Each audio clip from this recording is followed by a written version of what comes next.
Dave Hosking and David Symes from Boy and Bear. Welcome back to Australian Musician. Yeah, thanks for having us. Yeah.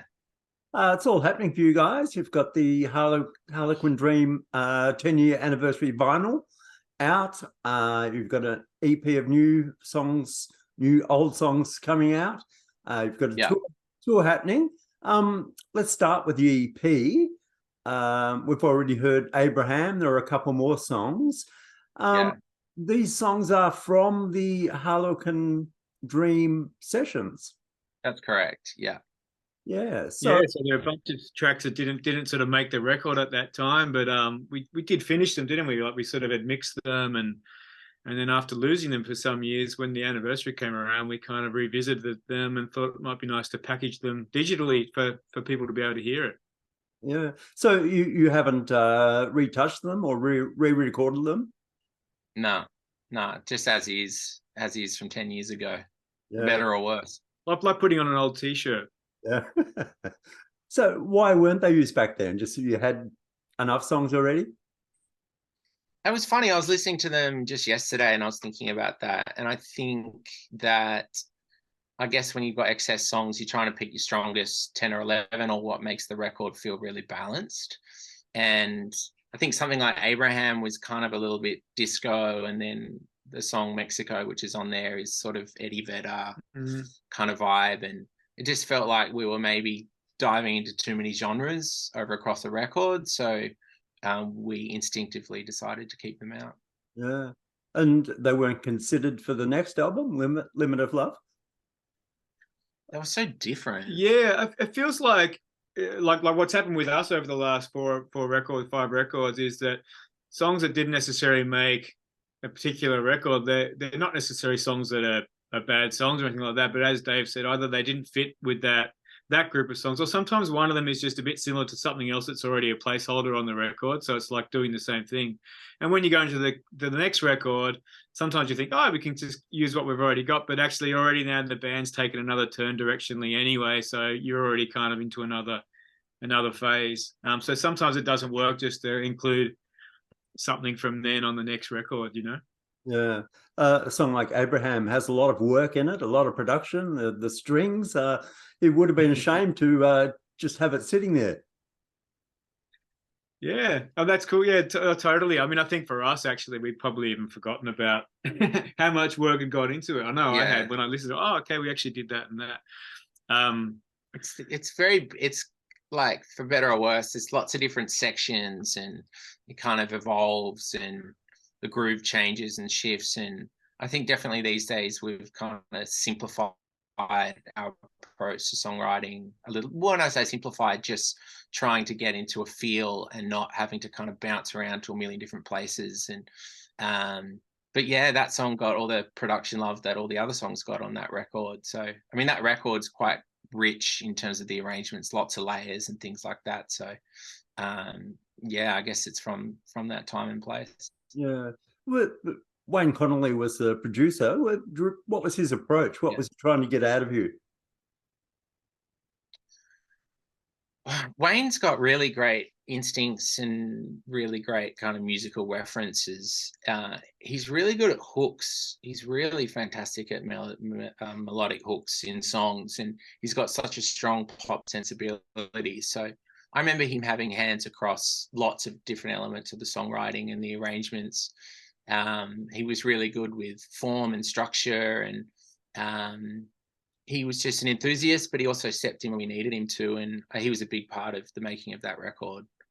Yeah, he was encouraging the band to also from a textural point of view, I think, like really sort of build up different textures and getting the best out of the band's performance. I think he was really trying to he was asking the band to kind of always search for more, I think, sometimes in the delivery, and it was a great experience. Yeah. The track Mexico has a very simple but effective bass line in it. Do you recall trying different bass lines with that?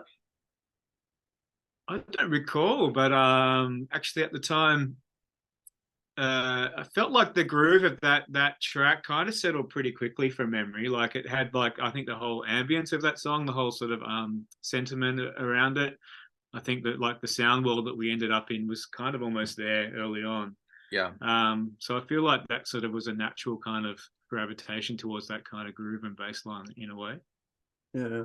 So is there anything else stored in shoe boxes that you might have forgotten about? Every record there are B-sides that kind of don't make it. I'm always hesitant to, like, I was hesitant to release these songs, just because I don't know, I like having the body of work being the strongest songs and just kind of accepting that, and having a few casualties along the way is normal, and that's okay. So I think there's a couple of B-sides from Limit of Love and even Suck on Light. So yeah.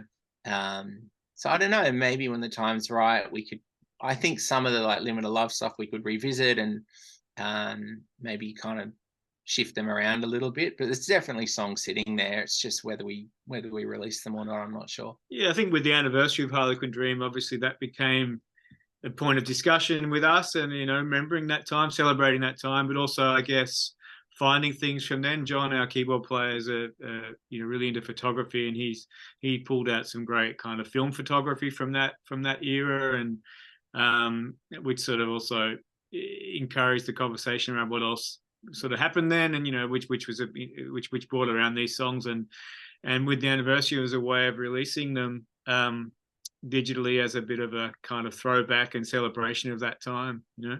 You've got a national tour starting on the 13th of September. Yep. Will you be celebrating the Harlequin Dream album and playing more songs than you normally would? The regional tour is kind of actually, so this current tour is an extension of our new album, which we just put out our first self-titled record in May this year. We did the first phase of that tour, which was Sydney, Melbourne, Brisbane, Auckland, Wellington, New Zealand capital cities kind of thing in this area, and this is the next phase of that. So we're going to be playing, like, celebrating our new record. But what comes with that across what we do is always like across a nice cross section across all our catalogue, and we like to build our live show, which is very much the Boy and Bear kind of sound across all records. So yeah. So you'll have 3 new songs to add to the mix. Does it make it harder to create a set list each time you release new music? Well, I guess you can't just, I don't know whether we're at the stage where we can just keep playing all night for 3 hours. It means that something comes in, something goes out. But it's nice for us too to be able to change that. And hopefully that's nice for people that come to check us out and listen to us play, is that we have slightly, different things each time. And so, when we add some new songs, then we tend to replace, other ones that, we want to have, freshen up the set with anyway. So it's but it's a challenge. Yeah, writing set lists can be a challenge, but I think it's something we kind of enjoy doing, and we enjoy reshaping that part of our sound for live, so that we also feel energized and feel like we're constantly reworking our live performance. Yeah. What's your stage rig at the moment? Has anything changed? Any new toys? Not for me. I mean, I'm just obviously on the acoustic, so I'm straight into the DI and got my spare acoustic, and I've been playing the same rig for at least 6 or 7 years now. So I'm probably not the one to ask on that front, but Killian's always tinkering. He can't stop. So he's always tinkering with his pedal board and pedal boards. A few more synthesized sort of sounds. I mean, the band's still very much the 5 musicians playing, playing their instruments. The new record definitely has pushed a few sound things with some more synthesizers and a bit of electronic percussion and stuff. So, so that's definitely coming into the live sound. But yeah, it's sort of more of an extra layer that's sort of on top of what's normally there. Yeah. Just researching for the interview, I saw a video of you guys playing Red Rocks about 9 years ago. You get a spring in your step when you play an iconic venue, and what other legendary venues have you managed to play? But that was actually opening for a film festival. It was pretty special. I mean, I don't know if you've been there, but it's an amazing venue. I can't think of, I mean, we've done some pretty big festivals over the years. We did Lollapalooza and Puckle Pop in Europe, and I mean, I personally love the festival shows. There's something about you don't really have time to sound check or anything. You just plug in and go. You know, with obviously big crowds, so that's a lot of fun. There is that thing though, I think, when we play in the UK, Europe, and the State, like North America, you do get to play some venues that have a connection to the history of rock and roll. And you know, there's some rooms, even something like the Troubadour in LA, where there's been multiple live albums made in that, and that's not a big club or anything, but it's just got that history, I think, which you're hinting at. And I find, every time I do play in one of those rooms, especially coming from Australia, it's kind of like, wow, we're actually sitting here where back in 1967 there was a live record made, and it's a really famous record, and here you are, treading on the carpet full of beer out the back, and you're about to go and do your thing. It's kind of a bit of a pinch yourself moment, I guess. Yeah. But yeah, Red Rock was definitely one of those iconic venues, and I see people post about that venue a lot, on social media, bands that are playing it now. Just to think that we were there, just nice to actually have a connection to that place. Yeah, I think Dan Sultan was there this week. Yeah, he was, wasn't he? Yeah, he was, which is awesome for Dan. So the tour lasts up into, I think, mid-October.